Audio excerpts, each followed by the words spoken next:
Welcome to Man Does Tech, where I solve the problems you didn't even know you had.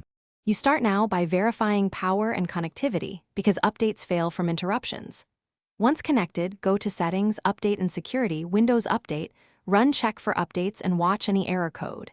If you see an error, write it down. It points to the subsystem that failed. Make sure Background Intelligent Transfer Service is running.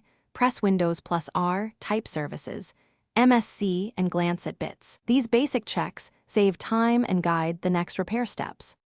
Once done with the initial checks, stop the update services in an elevated command prompt. You do this because files in use can't be replaced.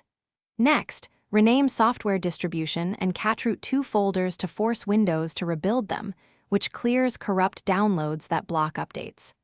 After renaming, restart the services. Then run sfc/scano to repair system files and dism/online/cleanupimage/restore health to fix Windows component store. You finish by rebooting and running Windows Update again, installing updates 1 or 2 at a time to isolate failures.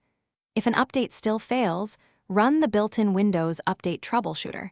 It automates common fixes and may surface a new error code. Make sure to document that code for targeted solutions. If nothing works, consider system restore to a point before problems began, or perform an in-place repair install to preserve your files while fixing the update subsystem.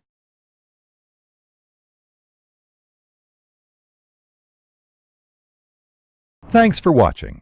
If you found this helpful, don't forget to like and subscribe.